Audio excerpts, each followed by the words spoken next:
أعوذ بالله من الشيطان الرجيم بسم الله الرحمن الرحيم وإذا سمعوا ما أنزل إلى الرسول ترى أعينهم تفيض من الدمع مما عرفوا من الحق يقولون ربنا آمنا فاكتبنا مع الشاهدين صدق الله مولانا العظيم إن الله وملائكته يصلون على النبي يا أيها الذين آمنوا صلوا عليه وسلموا تسليما محبت سے سب مل کر پڑھیں الصلاۃ والسلام علیک یا رسول اللہ وعلى آلك واصحابك يا رحمة للعالمين يا شفيع المذنبين يا راحة العاشقين يا خاتم النبيين. سامعین محترم، آج ہم انوار قرآن کورس کے حوالے سے 7واں سپارہ شروع کر رہے ہیں اور اس میں سورہ مائدہ بیان کی جا رہی ہے اور پہلی آیت 7ویں پارے کی، اور یہ ہمارا آج ماشاءاللہ سے 15واں لیکچر ہے. اللہ رب العزت نے ارشاد فرمایا، اور جب یہ سنتے ہیں وہ جو رسول کی طرف نازل کیا گیا تو تم دیکھو گے کہ ان کی آنکھیں آنسوؤں سے ابل پڑتی ہیں، اس لیے کہ وہ حق کو پہچان گئے. کہتے ہیں اے ہمارے رب، ہم ایمان لائے، پس تو ہمیں حق کے گواہوں کے ساتھ لکھ دے. سامعین محترم، جیسے ہم نے چھٹے پارے کے لاسٹ میں ہم نے بیان کیا تھا نا کہ حبشی جو نجاشی بادشاہ تھا حبشہ کا، اس کے پاس جب گئے جعفر طیار رضی اللہ تعالیٰ عنہ سے اس نے سوال کیے اور جب آپ نے جواب دیے تو ان کی آنکھیں آنسوؤں سے بھر گئیں. تو اچھا جی، پھر یہی واقعہ آگے چل رہا ہے. تو اس میں حضرت جعفر طیار مولا علی شیر خدا کے بھائی سے جو حبشی جو بادشاہ تھا نا نجاشی، اس نے پھر سوال کیا کہ کیا آپ کی کتاب میں حضرت مریم رضی اللہ تعالیٰ عنہ کا ذکر ہے؟ حضرت جعفر رضی اللہ تعالیٰ عنہ نے فرمایا قرآن پاک میں ایک مکمل سورت حضرت مریم رضی اللہ تعالیٰ عنہ کی طرف منسوب ہے. پھر سورہ مریم اور سورہ طٰہٰ کی چند آیتیں تلاوت فرمائی تو نجاشی کی آنکھوں سے آنسو رواں ہو گئے. اسی طرح پہ جب حبشہ کا وفد سرکار دو عالم صلی اللہ علیہ وسلم کی خدمت میں حاضر ہوا، جس میں 70 آدمی تھے اور تاجدار رسالت محمد صلی اللہ علیہ وسلم نے ان کے سامنے سورہ یاسین کی تلاوت فرمائی تو اسے سن کر وہ لوگ بھی زارو قطار رونے لگے. اس آیت میں ان واقعات کی طرف اشارہ ہی نہیں سب کے متعلق فرمایا گیا کہ جب یہ لوگ اس کو سنتے ہیں جو نبی پاک صلی اللہ علیہ وسلم کی طرف نازل کیا گیا تو تم دیکھو گے کہ ان کی آنکھیں آنسوؤں سے ابل پڑ دیں گے، وہ حق کو پہچان گے اور وہ کہتے ہیں ہمارے رب، ہم محمد مصطفیٰ صلی اللہ علیہ وسلم پر ایمان لائے اور ہم نے ان کے برحق ہونے کی شہادت دی. سامعین محترم، دیکھیں ذکر الہی کے وقت عشق و محبت میں رونا کتنی افضل اور اعلیٰ عبادت ہے اور اللہ کو بہت زیادہ پسند ہے. اسی لیے بہت سے عاشقان قرآن کی تلاوت کرتے وقت جھومتے ہیں. یہ قرآن کریم سے لذت اور سرور حاصل کرنے کی وجہ سے ہوتا ہے. سامعین محترم، قرآن پاک کی تلاوت کے بہت زیادہ فوائد بیان کیے گئے ہیں. نبی پاک صلی اللہ علیہ وسلم نے فرمایا جو مومن قرآن پڑھتا ہے اس کی مثال ترنج کی سی ہے کہ خوشبو بھی اچھی ہے اور مزہ بھی اچھا ہے، اور جو مومن قرآن نہیں پڑھتا وہ کھجور کی مثال ہے کہ اس میں خوشبو تو نہیں ہوتی مگر مزہ اس کا اچھا ہوتا ہے، اور جو منافق قرآن پڑھتا ہے وہ پھول کی مثال ہے، اس میں خوشبو ہے مگر مزہ کڑوا، اور جو منافق قرآن نہیں پڑھتا وہ اندرائن کی مثال میں خوشبو بھی نہیں اور مزہ بھی کڑوا ہے. یہ منافق کی پہچان ہے، لیکن جو مومن کی پہچان ہے کسی خوشبو بھی اچھی ہے اور اس کا ذائقہ بھی اچھا ہے. سامعین محترم، اور قرآن پاک کی تلاوت کے وقت رونا بھی مستحب ہے. کوشش کریں کہ جب آپ قرآن پاک کی تلاوت کریں تو اپنے ایسے اعمال جس پر آپ شرمندگی کا اظہار کر سکیں اپنے رب کے حضور اور معافی طلب کرنے کے انداز میں جب قرآن پاک پڑھیں تو آپ رویا کریں. یہ رونا اللہ پاک کو بہت زیادہ پسند ہے. فرمایا زمر میں اللہ نے سب سے اچھی کتاب اتاری کہ ساری ایک جیسی ہے، بار بار دہرائی جاتی ہے. اس سے ان لوگوں کے بدن پر بال کھڑے ہوتے ہیں جو اپنے رب سے ڈرتے ہیں، پھر ان کی کھالیں اور دل اللہ کی یاد کی طرف نرم پڑ جاتے ہیں. یہ قرآن پاک کے حوالے سے نبی پاک صلی اللہ علیہ وسلم نے بھی ارشاد فرمایا یہ قرآن غم کے ساتھ نازل ہوا تھا، جب تم اسے پڑھو تو رو اور اگر نہ رو سکو تو رونے کی شکل بنا لو. کتنی بڑی بات ہے، رونے کی شکل بنا لو. یہاں پہ مطلب بیان کیا جا رہا ہے قرآن پاک کے فضائل بھی اور قرآن پاک پڑھتے وقت گریہ وزاری کرنا. اللہ پاک ہم سب کو ایسے کرنے کی توفیق عطا فرمائے. آگے چلتے ہیں جی. آگے فرمایا اور ہمیں کیا ہے کہ ہم اللہ پر اس حق پر ایمان نہ لائیں جو ہمارے پاس آئے اور ہم لالچ کرتے ہیں کہ ہمیں ہمارا رب نیک لوگوں کے ساتھ جنت میں داخل کر دے، تو اللہ نے ان کے اس کہنے کے بدلے انہیں وہ باغات عطا فرمائے جن کے نیچے نہریں جاری ہیں، ہمیشہ ان میں رہیں گے۔ یہ نیک لوگوں کی جزا ہے، اور جنہوں نے کفر کیا اور ہماری آیتوں کو جھٹلایا وہ دوزخ والے ہیں۔ جب حبشہ کا وفد اسلام سے مشرف ہو کر واپس گیا تو یہودیوں نے ان پر ملامت کی، اوہو تم لوگ یہ کیا کر کے آ گئے، تو تب اللہ پاک نے آیت نازل فرمائی کہ ان کو ملامت نہیں کرنا، بلکہ انہوں نے تو اسلام لا کر کامیابی حاصل کر لی ہے، اور یہ نیک لوگوں کی پہچان اللہ پاک نے نیک لوگوں کی جو ان کے اوپر اجر اللہ پاک کو عطا فرمائیں گا وہ بیان کیا گیا۔ پھر فرمایا اے ایمان والو ان پاکیزہ چیزوں کو حرام قرار نہ دو جنہیں اللہ نے تمہارے لیے حلال فرمایا، اور حد سے نہ بڑھو، بے شک اللہ حد سے بڑھنے والوں کو ناپسند فرماتا ہے۔ جو کچھ تمہیں اللہ نے حلال پاکیزہ رزق دیا ہے اس میں سے کھاؤ، اور اللہ سے ڈرو جس پر تم ایمان رکھتے ہو۔ اس کا آیت کا شان نزول یہ ہے کہ ایک جماعت سرور کائنات صلی اللہ علیہ وسلم کا بات سن کر ایک روز حضرت عثمان بن مسعود رضی اللہ تعالیٰ عنہ کے ہاں جمع ہوئے، انہوں نے آپس میں ترک دنیا کا عہد کیا اور اس پر اتفاق کیا کہ وہ ٹاٹ پہنیں گے اور ہمیشہ دن میں روزے رکھیں گے اور ساری رات عبادت الہی میں گزاریں گے، بستر پر نہ لیٹیں گے، گوشت و چکنائی نہ کھائیں گے، عورتوں سے جدا رہیں گے، مطلب اپنی بیویوں کے پاس نہ جائیں گے، نیز خوشبو نہ لگائیں گے۔ اس پر یہ آیت نازل ہوئی کہ جو دین اسلام ہے نا وہ اعتدال کا مذہب ہے۔ نبی پاک صلی اللہ علیہ وسلم نے اعتدال کا حکم فرمایا اور عبادت کرنے میں خود کو بہت زیادہ تکلیف میں ڈالنے سے منع فرمایا۔ اسی طرح معاشہ فرماتی ہیں کہ نبی پاک صلی اللہ علیہ وسلم سے ساتیں خاتون کا ذکر کیا گیا۔ اس وقت حضرت حولہ بنت توید ان کے پاس سے گزری، مطلب نبی پاک صلی اللہ علیہ وسلم کے پاس ہے، تو معاشہ نے فرمایا کہ یہ نا ساری رات نہیں سوتی، تو نبی پاک صلی اللہ علیہ وسلم نے فرمایا مطلب عبادت کرتی رہتے ہیں تو رات بھر نہیں سوتی، اتنا عمل کیا کو جتنا آسانی سے کر سکو، بخدا اللہ تعالیٰ نہیں اکتائے گا لیکن تم اکتا جاؤ گے۔ اللہ تعالیٰ کو تو نیند نہیں آتی نا، تو بھائی آپ تو انسان ہو تو آپ آرام بھی کیا کریں۔ اسی طرح کسی کا پتہ چلا کہ وہ بہت زیادہ نماز پڑھتا ہے، کسی نے ایک صحابی رسول تھے، انہوں نے کہا جی میں وہ سارا دن ہر رات قرآن مجید کی تلاوت کرتے تھے اور مطلب ایک قرآن پاک ختم کر لیتے تھے نا، تو نبی پاک صلی اللہ علیہ وسلم کو اپنے پاس بلایا، فرمایا مجھے خبر ملی کہ تم ہمیشہ روزے رکھتے ہو، ہر رات قرآن مجید پڑھتے ہو۔ میں نے عرض کیا کیوں نہیں یا رسول اللہ، لیکن میں نے اس عبادت سے صرف خیر کا ارادہ کیا ہے۔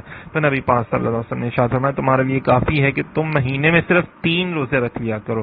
میں نے عرض کیا یا رسول اللہ میں اس سے افضل کی طاقت رکھتا ہوں۔ ارشاد فرمایا تمہاری بیوی کا تم پر حق ہے، تمہارے مہمان کا تم پر حق ہے، تمہارے جسم کا تم پر حق ہے۔ دیکھیں نبی پاک صلی اللہ علیہ وسلم کی تربیت کرنے کا انداز کیا ہے کہ اللہ کی عبادت بھی کرو لیکن اپنی گھر والوں کو بھی ٹائم دو، بیوی کو، والدین کو، بچوں کو بھی وقت دو، ان کے ساتھ بھی بیٹھ کے باتیں کرو، اور تمہارے مہمان اگر تمہارے پاس آ جائیں تو ان کو بھی وقت دو۔ یہ نہیں کہ مہمان آئیں تو آپ اپنی نماز پڑھنے چلے جائیں، آپ ادھر ادھر چلے جائیں جناب، تو نہیں، فرمایا مہمان کے پاس بیٹھو، اس کو بھی وقت دو، وہ بھی عبادت میں لکھا جاتا ہے، ان کا بھی تمہارے اوپر حق ہے، تمہارے جسم کا بھی تم پر حق ہے۔ پھر فرمایا کہ حضرت داؤد علیہ السلام کی طرح رکھا کرو کہ وہ اگر تم زیادہ رکھنا چاہتے ہو تو اس طرح رکھ لو کہ وہ ایک دن روزہ رکھتے اور ایک دن افطار کرتے تھے۔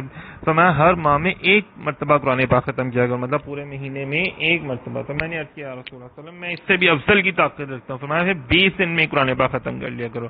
عرض کیا حضور میں اس سے بھی زیادہ کی طاقت رکھتا ہوں۔ فرمایا پھر 10 دن میں قرآن پاک ختم کر لیا۔ پھر فرمایا میں اس سے بھی زیادہ کی طاقت رکھتا ہوں۔ فرمایا پھر 7 دن میں قرآن ختم کر لو، اس سے زیادہ اپنے آپ کو مشقت میں نہ ڈالو۔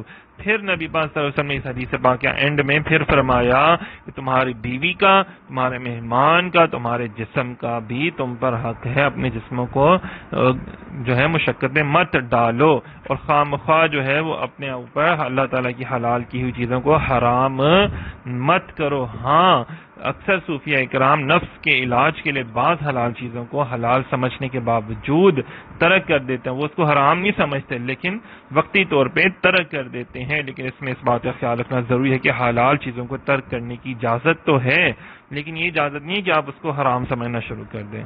جیسے آپ دوائی کھاتے ہیں نا تو ڈاکٹر کہتے ہیں فلاں چیز نہیں کھانی ہے آپ نے کچھ دنوں کے لیے، تو آپ اس کو حرام نہیں سمجھتے لیکن کچھ دنوں کے لیے چھوڑ دیتے ہیں، صحیح ہے؟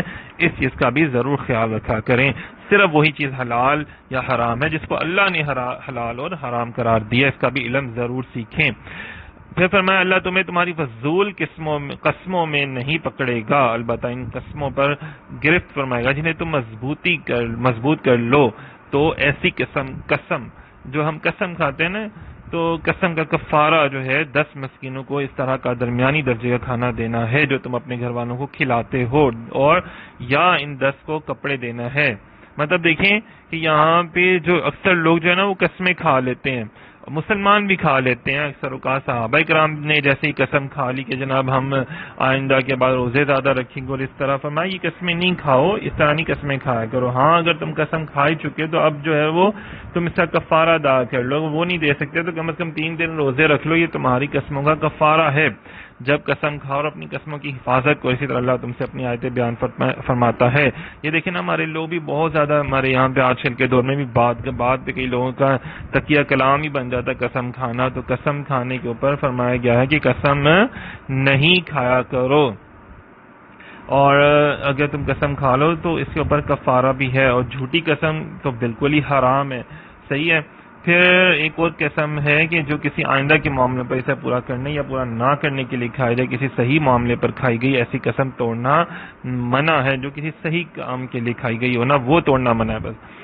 پھر قسم کا کفارہ اس سے بارے میں بیان کیا گیا ہے، قسم کے کفارے کے چند مسائل ہیں وہ بھی بیان کیے جا رہے ہیں، تو آپ سب سے گزارش ہے کہ میں اگر آپ کو ایسے بیان کر دوں تو ضروری نہیں ہے کہ سب کے معاملات ایک جیسے ہوں، تو کوشش کریں جو آپ کے معاملات ہیں وہ آپ اپنے قریبی علماء کرام اہل سنت کے جو ہوں، اہل سنت جماعت کے، تو ان سے رابطہ کر کے وہ آپ کر سکتے ہیں۔ تو کوشش کریں قسمیں مت کھایا کریں، کھائیں بھی تو سچی بات پر۔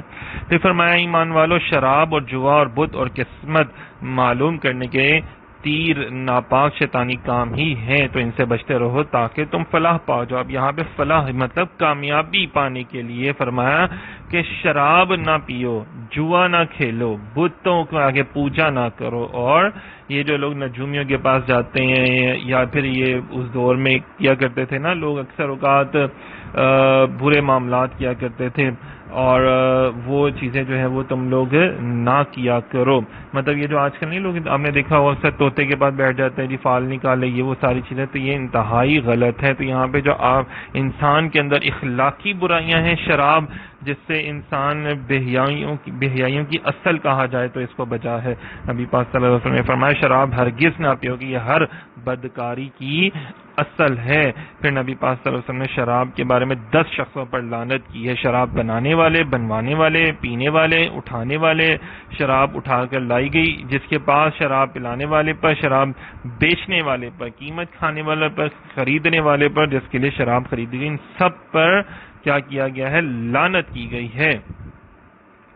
پھر فرمایا کہ میری امت سے کچھ لوگ شراب پئیں گے اور ان کا نام بدل کر کچھ اور رکھیں گے، ان کے سروں پر باجے بجائے جائیں گے اور گانے والیاں گائیں گے۔ دیکھیں نا آج کل لوگ طوائفوں کے پاس چلے جاتے ہیں، غلط کام کرتے ہیں، یہ پتہ نہیں کیا کیا ڈرامے غلط قسم کے دیکھنے چلے جاتے ہیں۔ ان کی یہ دیکھیں پھر شراب پی کے انسان اپنے ہوش و حواس میں قائم نہیں رہتا، تو اس حوالے سے بھی اس کو بیان کیا گیا ہے کہ شراب اور جوئے کے حوالے سے اس کو بہت زیادہ سختی سے بیان کیا گیا ہے۔ شراب نوشی کے بہت زیادہ برے نتائج جو ہیں وہ بھی بیان کیے گئے ہیں۔ اس کے ساتھ خاص کر یہ مردوں کو یہ سننے چاہیے، بہت بری چیزیں ہیں۔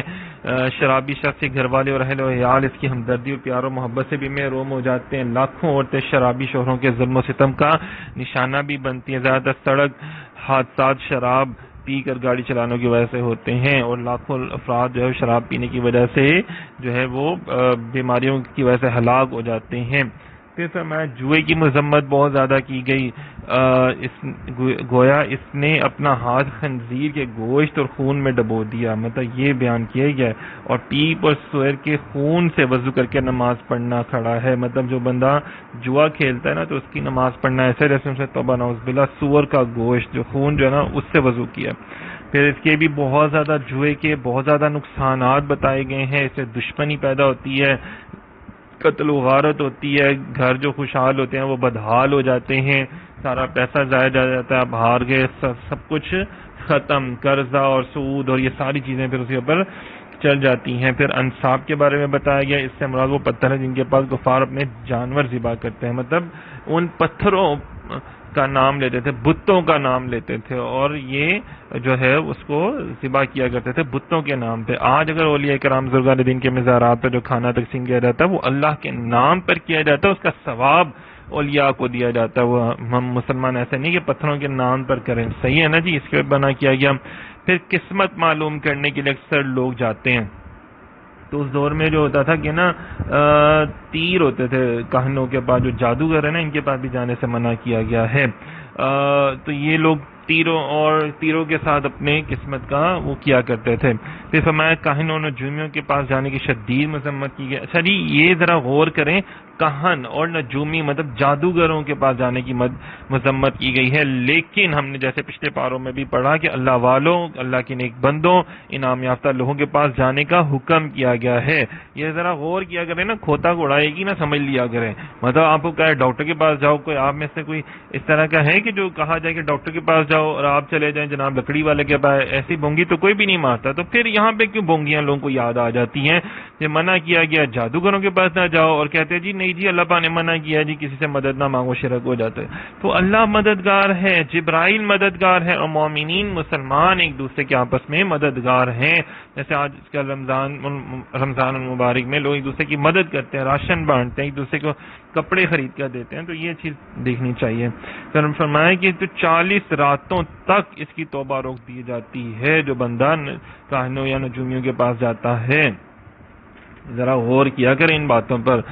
پھر فرمایا صرف نیک اعمال کرنے سے کامیابی حاصل نہیں ہوتی بلکہ برے اعمال سے بچنا بھی لازم ہوتا ہے. یہ نہیں کہ آپ صرف نماز پڑھ رہے ہیں، تسبیحات پڑھ رہے ہیں، قرآن پاک پڑھ رہے ہیں، نیک اعمال کر رہے ہیں، لیکن ساتھ برے کام کر رہے ہیں، سود بھی لے رہے ہیں، لوگوں کا حق بھی کھا رہے ہیں، بہن کی یا پھوپھی کی جائیداد بھی ہضم کر رہے ہیں، تو لوگوں کو اس میں حصہ بھی نہیں دے رہے. تو وراثت، میراث، یہ سارے معاملات آپ نہیں کر رہے. تو یہ دیکھیں کتنا اچھا قرآن پاک میں ہمیں بتایا گیا ہے، کھول کھول کر اللہ تعالیٰ نے بتایا محبوب کی امت، تو میرے پیارے حبیب کی امت، تم کہیں اپنے معاملات کو خراب نہ کر لینا. تو یہ سارا کچھ تمہیں میں بتا رہا ہوں اپنے محبوب کی محبت میں، تاکہ تم میرے محبوب کی امت ہو تو تمہیں کوئی نقصان نہ ہو جائے. یہ ذرا غور کیا کریں نا کہ نیک اعمال کے ساتھ برائیوں سے بچنا بھی لازم ہے، تب ہی نیک اعمال جو ہیں وہ ہمارے کسی کام آئیں گے. فرمایا شیطان تو یہی چاہتا ہے کہ شراب اور جوئے کے ذریعے تمہارے درمیان دشمنی اور بغض و کینہ ڈال دے اور تمہیں اللہ کی یاد سے اور نماز سے روک دے. کیا تم باز آتے ہو؟ یہ دیکھیں شیطان کے معاملات بتائے جا رہے ہیں. پھر فرمایا اور اللہ کا حکم مانو، رسول کا حکم مانو اور ہوشیار رہو. پھر اگر تم پھر جاؤ تو جان لو کہ ہمارے رسول پر تو صرف واضح طور پر تبلیغ فرما دینا لازم ہے. فرمایا کہ اللہ کا حکم مانو اور اللہ کے محبوب نبی پاک صلی اللہ علیہ وسلم کی اطاعت کرو، لیکن اگر تم یہ نہیں کرو گے تو میرے نبی پاک صلی اللہ علیہ وسلم کا کوئی نقصان نہیں، کیونکہ ہمارے رسول پر تو صرف واضح طور پر تبلیغ فرما دینا لازم ہے، بلکہ اس میں تمہارا اپنا ذاتی نقصان ہے کہ اس کی وجہ سے اگر تم نہیں کرو گے تو اللہ تعالیٰ کے عذاب کے مستحق ٹھہر جاؤ گے. پھر فرمایا جو ایمان لائے انہوں نے نیک عمل کیے ان پر کھانے میں کوئی گناہ نہیں، جبکہ ڈریں اور ایمان رکھیں اور اچھے عمل کریں. پھر ڈریں اور ایمان رکھیں، پھر ڈریں اور نیکیاں کریں، اور اللہ نیکی کرنے والوں سے محبت کرتا ہے. فرمایا صحابہ اکرام جو رضی اللہ تعالیٰ عنہ جب تک شراب کا حکم نہیں آیا تھا نا تو وہ لوگ شراب پیتے تھے، کیونکہ عرب میں یہ چیز عام تھی. تو پھر فرمایا کہ اگر جنہوں نے شراب کے حکم آنے سے پہلے شراب پی اور فوت ہو گئے تو ان کے اوپر اس کا کوئی گناہ نہیں ہے، اور جو دوسرے شہروں میں ہیں ان کو بھی نہیں پتا تو ان کے اوپر بھی کوئی گناہ نہیں ہے. ہاں لیکن یہاں پہ ذرا غور کریں کہ جن کو معلوم ہے اور وہ پھر بھی پئیں تو پھر بہت بڑا گناہ ہے. تو صحابہ کرام کے والے سے ایک بات بتاتا چلوں کہ جب ان کو پتہ چل گیا تو انہوں نے وہاں پر ہی اسی ٹائم توڑ دیے، مٹکے بھی، ہر چیز توڑ دی، پھینک دی، نالیوں میں بہا دیا. انہوں نے اس سے مالی فائدے بھی نہیں اٹھائے، اور اسی ٹائم جب اللہ اور اس کے رسول صلی اللہ علیہ وسلم کا حکم آ گیا تو چھوڑ دیا. زندگی میں دوبارہ انہوں نے کبھی پھر اس کے اوپر ہاتھ نہیں لگایا. تو ان کے تقوی اور پرہیزگاری کا عالم بہت اعلیٰ تھا. آج دیکھیں ہمارے سامنے علماء کرام، پیران نظام، بزرگان دین کھول کھول کر اللہ پاک کی آیتیں بیان کرتے ہیں، نبی پاک صلی اللہ علیہ وسلم کی احادیث، اور ہم پھر بھی برائیوں سے پیچھے نہیں ہٹتے. اللہ پاک ہمیں بھی اچھے اعمال کرنے اور برے اعمال سے بچنے کی بھی توفیق عطا فرمائے. یہ بھی دعا کیا کریں. ایمان والو ضرور اللہ ان سے شکاروں کی ذریعے جن تک تمہارے ہاتھ اور نیزے پہنچ سکے گا تمہارا امتحان کرے گا، تاکہ اللہ ان لوگوں کی پہچان کرا دے جو اس سے بن دیکھے ڈرتے ہیں، پھر اس ممانعت کے بعد جو حد سے بڑھے تو اس کے لیے دردناک عذاب ہے. اچھا جی، اس طرح مسلمان حالت احرام ہے تو اس حالت میں وہ اس آزمائش میں ڈالے گئے کہ شکار کیے جانے والے جانور، بڑے پرندے بڑی کثرت سے ان کے سواریوں پر چھا گئے. اتنی کثرت تھی کہ صحابہ کرام کے لیے انہیں ہاتھ سے شکار کر لینا بہت آسان تھا، لیکن اس کے باوجود بھی صحابہ کرام نے ان کو شکار نہیں کیا، کیونکہ اللہ تعالیٰ کا حکم تھا۔ کتنی بڑی بات ہے نا، تو اللہ تعالیٰ نے ان کو اس کا بہت زیادہ اجر و ثواب عطا فرمایا۔ جیسے نوجوان کو تقوی، پرہیزگاری اور پارسائی کا ثواب بوڑھے کی بنسبت اللہ پاک زیادہ عطا فرماتا ہے، یوں ہی برے لوگوں کے درمیان بھی نیک رہے اور نیکوں کے درمیان نیک رہنے والے سے بہتر ایسا شخص جو برے لوگوں کے درمیان میں بھی نیک بنا رہے اور برائیوں سے پیچھے رہے۔ ان کے باتوں کا یہ مطلب نہیں کہ برے دوستوں کی صحبت میں رہ کر یا گناہ کی جگہ جا کر نیک بننے کی کوشش کرے تاکہ زیادہ بڑا متقی بنے، بلکہ حتی الامکان ایسی صحبت اور مقام سے بچنا ہی چاہیے کہ زیادہ تقویٰ کی امید پر کہیں اصل ہی سے نہ ڈرتے جائیں۔ اچھا جی، ایک اور بات بھی ہے کہ اگر برے لوگوں کی صحبت میں بیٹھیں گے تو برے اعمال آئیں گے، اچھے لوگوں کی صحبت میں بیٹھیں گے تو اچھی اعمال کرنے کی ترغیب بھی آئے گی اور اس کی طرف آپ کا رجحان بھی جائے گا کہ یار انہوں نے نماز پڑھی تو میں بھی پڑھتا ہوں، نیک عمل کیا تو میں بھی کرتا ہوں۔ پھر فرمایا اللہ پاک نے کہ ایمان والو، حالت احرام میں شکار کو قتل نہ کرو، تم میں جو اسے قصدن قتل کرے تو اس کا بدلہ یہ ہے کہ مویشیوں میں سے اسی طرح کا وہ جانور دے دے جس کے شکار کا مثل ہونے کا تم میں سے 2 معتبر آدمی فیصلہ کریں۔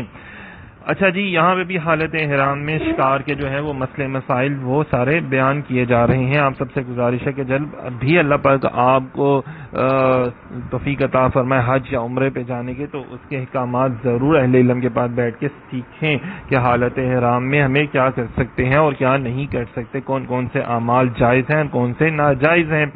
اللہ پاک سیکھنے کی توفیق عطا فرمائے۔ پھر فرمایا اور تمہارے اور مسافروں کے فائدے کے لیے تمہارے لیے سمندر کا شکار اور اس کا کھانا حلال کر دیا گیا۔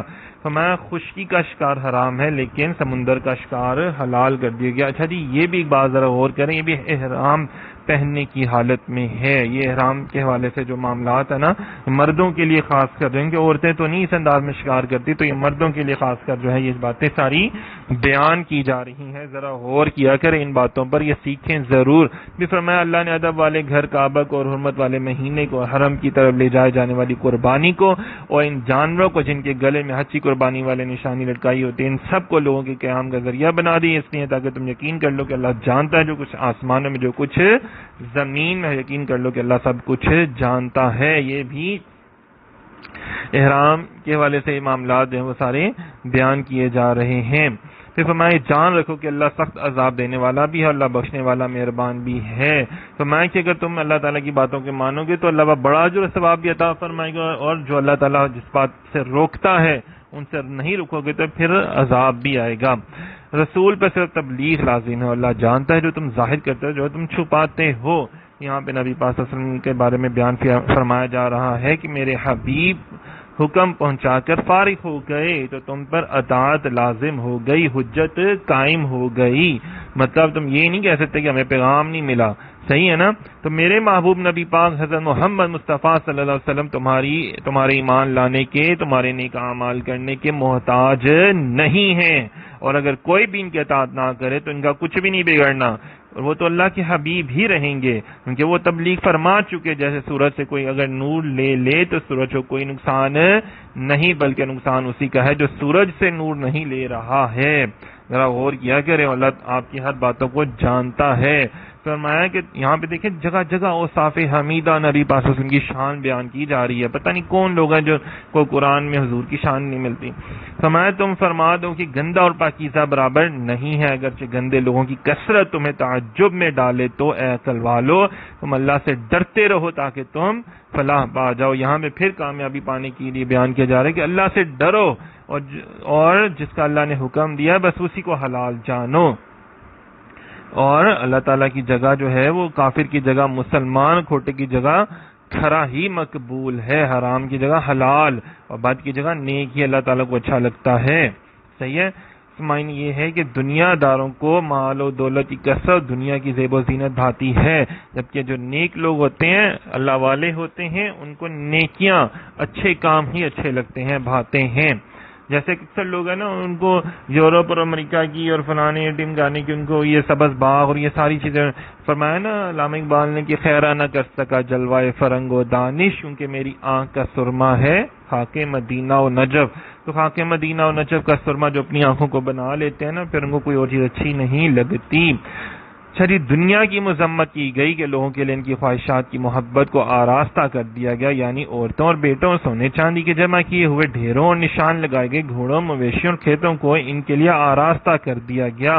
یہ سب دنیاوی زندگی کا ساز و سامان ہے اور صرف اللہ کے پاس اچھا ٹھکانہ ہے۔ پھر فرمایا نبی پاک صلی اللہ علیہ وسلم کی حدیث پاک ہے کہ دنیا اس کا گھر ہے جس کا آخرت میں کوئی گھر نہیں ہے، اس کا مال ہے جس کا دوسرا کوئی مال نہیں، اور دنیا کے لیے وہ آدمی جمع کرتا ہے جس کے پاس عقل نہیں ہے۔ اس کو بے عقل کہا گیا، اور ہمارے یہاں بھی کہتے ہیں یار وہ بڑا عقل مند ہے، اس نے بڑی کوٹھیاں بنا لی ہیں، وہ تو بڑا ہی عقل مند ہے، اس نے بڑے کاروبار سجا لیے ہیں۔ تو فرمایا عقل مند وہ نہیں، بیوقوف ہے۔ عقل مند وہ ہے جس نے اپنی آخرت کو سنوارنے کے لیے اعمال کیے ہیں۔ اے ایمان والو، ایسی باتیں نہ پوچھو جو تم پر ظاہر کی جائیں، جو تمہیں بری لگیں، اور اگر تم انہیں اس وقت پوچھو گے جب قرآن نازل کیا جا رہا ہے تو تم پر وہ چیزیں ظاہر کر دی جائیں گی۔ اللہ ان کو معاف کر چکا ہے، اللہ بخشنے والا حلم والا ہے۔ اچھا جی، یہاں پہ ایک مرتبہ نبی پاک صلی اللہ علیہ وسلم نے ارشاد فرمایا تھا کہ جو پوچھنا ہے وہ مجھ سے پوچھو۔ کچھ لوگوں نے حضور کے علم کے اوپر جو نکتہ چینی کی تھی نا، تو پھر سرکار نے فرمایا کہ جو پوچھنا ہے پوچھو۔ تو پھر صحابہ کرام نے یا اور کچھ لوگ وہاں پہ تھے، انہوں نے پوچھا، تو یہاں تک ہے کہ حضرت عمر رضی اللہ تعالیٰ عنہ نے اٹھ کر عرض کیا، یا رسول اللہ علیہ وسلم ہم آپ کے اوپر ایمان رکھتے ہیں اور ہم سے غلطی کوتاہی جو ہوئی ہے آپ اس کو معاف فرما دیں۔ پھر یہاں تک ہے کہ بہت سے معاملات جو تھے لوگوں نے وہ بھی پوچھا کہ جی میرا باپ کون ہے، میرا فلانا کون ہے، میری اونٹنی گم ہو گئی ہے، تو اللہ تعالیٰ نے فرمایا ایسے فضول کے سوال نہ پوچھو، جو کہ کوئی اچھے کو بہتر سوال پوچھو جس سے تمہارے معاملات جو ہیں وہ اچھے ہو جائیں، اور سوال کرنے میں بھی ذرا جو ہے وہ چیز کا خیال رکھا کرو۔ میرے محبوب تو رحمت للعالمین ہے، لیکن خیال رکھنا تمہیں چاہیے۔ تو یہاں پہ دیکھیں نا حضور صلی اللہ علیہ وسلم کی علم غیب کا بھی تذکرہ کیا جا رہا ہے کہ لوگوں نے یہ پوچھا کہ میرا باپ کون ہے۔ اب یہ تو علم غیب سے ہے نا تعلق، وہی جان سکتا ہے جس کو اللہ نے لوح محفوظ پر لکھا ہوا علم عطا فرمایا ہے۔ تو اگر دیکھیں نا یہ نبی پاک صلی اللہ علیہ وسلم کو کلی علم عطا فرمایا گیا، نہ عطا فرمایا ہوتا تو حضور یہ نہ فرماتے کہ جو کچھ پوچھنا ہے مجھ سے پوچھو، بلکہ فرماتے فلاں فلاں شعبے کے متعلق پوچھ لو یا صرف شریعت کے متعلق پوچھ لو۔ حضور صلی اللہ علیہ وسلم نے روحانیت کے معاملات جو ہیں وہ بھی اور غیب سے متعلق معاملات جو ہیں وہ بھی بتائے۔ پھر یہاں سے بھی معلوم ہوتا ہے کہ اللہ تعالیٰ نے اپنے محبوب کریم صلی اللہ علیہ وسلم کو اختیارات سے نوازا ہے۔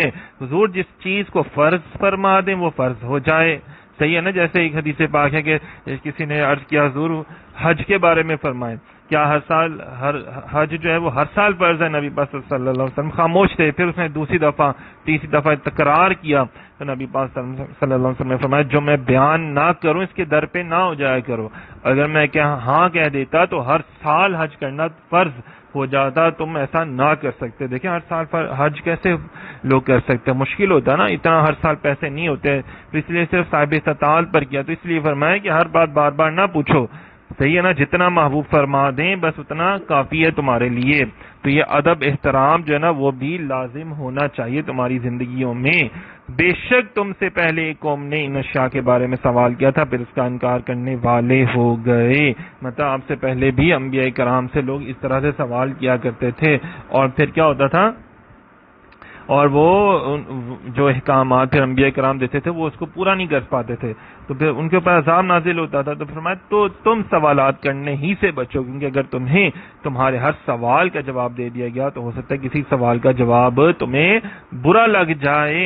تو اسی لیے نا ہمیں بھی آج کے دور میں بھی لوگ اولیاء کرام بزرگان دین کے پاس جاتے ہیں تو برے پتہ نہیں یہ فلانا کیسے ہوگا، فلاں کیا ہوگا، فلاں کیسے ہوگا، پتہ نہیں کیسے سوال کر رہے ہوتے ہیں، اور اپنے معاملات کو غور کرنا چاہیے۔ بے ضرورت سوالات کرنے سے بھی منع کیا گیا ہے، اور انبیاء کرام سے اختلاف کرنے سے بھی منع کیا گیا ہے۔ پھر فرمایا اللہ نے بحیرہ، صاحبہ، وسیلہ اور حام کو مقرر نہیں کیا، لیکن کافی لوگ اللہ پر جھوٹ اور بہتان باندھتے ہیں۔ مطلب کفار مکہ نے نا کچھ جانوروں کو اپنے اوپر کچھ محدود وقت کے لیے، زیادہ وقت کے لیے حرام قرار دے دیتے تھے۔ ان جانوروں کی کیفیات کا نام ہے بحیرہ، صاحبہ، وسیلہ اور حام۔ مطلب بحیرہ کی مثال میں آپ کو دیتا ہوں کہ بخاری شریف میں کہ جس کا دودھ بتوں کے لیے رکھتے تھے وہ لوگ نا، مطلب عام لوگ اس اونٹنی کا دودھ نہیں پی سکتے تھے، کوئی اس جانور کا دودھ نکالتا، صاحبہ وہ جس کو اپنے بتوں کے لیے چھوڑ دیتے، کوئی ان سے کام نہ لیتا۔ تو یہ رسمیں زمانے جاہلیت سے عہد اسلام تک چلتی آ رہی تھیں، تو اس میں ان رسموں کو باطل قرار دیا گیا۔ فرمایا یہ لوگ بے وقوف ہیں کہ جو اپنے سرداروں کے کہنے سے ان چیزوں کو حرام سمجھتے، اتنا شعور نہیں رکھتے کہ جو چیز اللہ اور اس کے رسول صلی اللہ علیہ وآلہ وسلم نے حرام نہ کی اس کو کوئی حرام نہیں کر سکتا۔ جو آج کل لوگ حرام حرام حرام شرک بدعت کا فتوی لگاتے ہیں نا، غور کیا کریں۔ اور جب ان سے کہا جائے کہ جو اللہ نے نازل فرمایا اس کی طرف اور رسول کی طرف آؤ، تو کہتے ہیں کہ ہمیں تو وہی کافی ہے جس پر ہم نے اپنے باپ دادا کو پایا ہے۔ کیا اگرچہ ان کے باپ دادا نہ کچھ جانتے ہو، نہ انہیں ہدایت ہو؟ دیکھیں یہ کتنی واضح بات بتائی گئی ہے کہ لوگ کہتے ہیں جی ہم تو اپنے باپ دادا کی بات مانیں گے۔ تو آج بھی کئی ایسی باتیں ہم اپنے معاشرے میں دیکھتے ہیں، رسم و رواج، شادی بیاہ کے والے سے اور بے شمار رسم و رواج جو ہم دیکھتے ہیں تو ہمارے اسلام میں نہیں ہے، لیکن پھر بھی ہمارے لوگ کر رہے ہوتے ہیں خوشی کی تقریبات میں اور معاملات میں۔ تو یہ بہت جو ہے نا غلط بیان کیا گیا کہ اپنے باپ دادا کی، کیا پتہ تمہارے باپ دادا کو بھی ہدایت نہ ہو۔ تو اب ہدایت کا پیمانہ صرف قرآن پاک ہے اور نبی پاک صلی اللہ علیہ وسلم کی سیرت پاک اسوہ حسنہ ہے، صرف وہی ہے پیمانہ، اور کوئی تمہارے باپ دادا نانا وہ نہیں ہے۔ تو دیکھیں صحابہ کرام نے پھر سب چیزوں کو چھوڑا، ٹھیک ہے نا، ایمینی اللہ پاک نے ان کی شانیں بیان کی، انہوں نے سب لوگوں کو چھوڑ دیا اور ان کے لیے صرف زندگی گزارنے کا معیار قرآن اور حدیث ہے، سنت رسول صلی اللہ علیہ وسلم ہی ہے۔ تو ہمیں بھی یہ چاہیے، تھوڑی قربانی دیں گے تو کچھ ملے گا نا جی۔ پھر فرمایا ایمان والو اللہ سے ڈرو اور سچوں کے ساتھ ہو جایا کرو، نیک بندوں کی تباہ اور ان کی پیروی کرنے کا حکم فرمایا گیا ہے، برے لوگوں سے بچنے کی ہدایت دی گئی ہے۔ فرمایا ایمان والو تم اپنی فکر رکھو، تمہارا کچھ نہ بگاڑے گا جو گمراہ ہوا، جبکہ تم راہ پر ہو تو تم سب کی رجوع اللہ ہی کی طرف ہے، پھر وہ تمہیں بتا دے گا جو تم کرتے تھے۔ صحیح ہے نا جی۔ فرمایا کہ تم دوسروں کے اوپر نہ، کفار کے اوپر نہ دیکھو مسلمان کیوں نہیں ہوتے، تم اپنے بات دیکھو۔ صحیح ہے، اللہ تعالیٰ تم سے تمہارے بارے میں پوچھے گا اور کسی کے بارے میں نہیں پوچھے گا۔ تم دیکھو نا کہ تم نے امر بالمعروف اور نہی عن المنکر کا فرض ادا کیا ہے کہ نہیں، تم اپنی نیکی کو، معاملات کو دیکھو۔ صحیح ہے۔ اور فرمایا کہ احمد یار خان نعیمی صاحب فرماتے ہیں کتنی پیاری بات انہوں نے فرمائی کہ تم اپنی فکر کرو، یعنی عقائد اپنے درست کر کے، نیک اعمال کر کے اپنی فکر کرو، اعمال میں تبلیغ بھی شامل ہے، لہذا جو قدرت کے باوجود تبلیغ نہ کرے وہ سیدھے راستے پر نہیں ہے۔ یہ آپ تمام جو ساتھی سن رہے ہیں، مائیں بہنیں بیٹیاں دوست احباب مرد حضرات، سب سے گزارش کی جا رہی ہے کہ جناب جو اچھی باتیں آپ سنتے ہیں وہ آگے ضرور کریں، اپنی فکر کریں۔ یار میں تو ماشاءاللہ رمضان میں اتنا قرآن پاک پڑھ رہا ہوں، میں تو یہ لیکچر بھی سن رہا ہوں، میں تو فلانا کورس بھی کر رہا ہوں، ٹھیک ہے بھائی تم کہہ رہے ہو، لیکن تم نے آگے کتنا پیغام پہنچایا یہ بھی تو بڑا لازم ہے نا، کہ آگے بھی لوگوں کو عذاب سے، ظلم کرنے سے روکنا ہے، امر بالمعروف نہی عن المنکر کرنا ہے۔ اے ایمان والو، پھر فرمایا اللہ پاک کی ذات نے، اے ایمان والو جب تم میں کسی کو موت آنے لگے تو وصیت کرتے وقت تمہاری آپسی گواہی دینے والے تم میں سے دو معتبر شخص ہوں۔ اچھا جی، یہ موت سے پہلے مطلب یہ وصیت نامہ جو ہے نا، اس کے لیے بڑا ضروری بیان کیا گیا، پورا واقعہ ایک بیان کیا گیا ہے کہ وصیت لکھوایا کریں، اور یہ بڑا ضروری ہے اور اس پر گواہ بھی ہونے لازمی ہے، جیسے آج کل لوگ وکیل کو لکھوا دیتے ہیں۔ تو یہ دیکھیں نا، تاکہ آپ بعد میں آپ تو مر جائیں، ایک بندہ مر جائے اور بعد میں اس کے بھائی بہنوں بیٹیوں میں اولاد میں جھگڑے پیدا ہو جائیں، تو ان جھگڑوں کو بچانے کے لیے دیکھیں یہ ہے حقوق العباد جو اللہ رب العزت بیان فرما رہے ہیں، اس کی بھی بہت سی تفصیل ہے قرآن پاک میں، آپ ضرور اہل علم سے پوچھیں۔ پھر اگر اس بات پہ اطلاع ملے کہ وہ دونوں گواہی میں جھوٹ بول کر کسی گناہ کے مستحق ہوئے ہیں، تو ان کی جگہ ان لوگوں میں سے جن کا حق دبایا گیا، میت کے زیادہ قریبی دو آدمی قسم کھانے کے لیے کھڑے ہو جائیں، تو اللہ کی قسم کھائیں۔ اچھا جی، یہاں پہ بیان کیا جا رہا ہے کہ کسی نے جھوٹی قسم کھا لی تھی اور کسی مرنے والے کی چیز کو بیچ دیا تھا آگے، تو پھر جو مرنے والا تھا اس کے گھر والے جب آئے تو دو لوگ تھے نا وہ، تو پھر فرمایا کہ آپ ان کے درمیان فیصلہ کروا دیں، اور جھوٹ کی بہت زیادہ ممانعت بیان کی گئی ہے، سخت وعید بیان کی گئی ہے، اور فرمایا جو حد سے بڑھ جاتا ہے، جو ظالم ہوتا ہے، اللہ پاک اس کو پسند نہیں کرتا، مطلب جھوٹ بول کے اور وصیت میں تبدیلی کروا لیتے ہیں جو لوگ، وہ بھی بہت سخت قسم کا گناہ ہے۔ ایسے ایک واقعہ بیان کیا جا رہا ہے کہ اس میں دو لوگوں نے ایسے کیا نا کہ مرنے والے کی جو ہے نا جھوٹی قسم کھائی اور اس کی وصیت کو بھی تبدیل کر دیا۔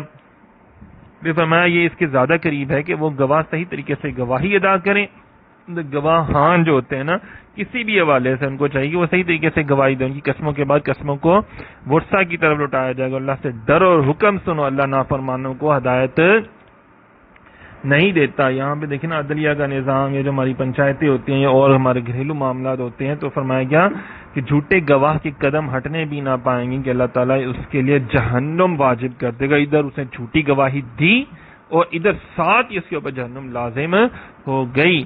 فرمایا جس نے ایسی گواہی دی جس سے کسی مسلمان مرد کا مال ہلاک ہو جائے یا کسی کا خون بہایا جائے تو اس نے اپنے اوپر جہنم کو واجب کر لیا. ذرا غور کریں, یہ لوگوں کو بتایا کریں, یہ آیتیں پڑھ پڑھ کر سنایا کریں.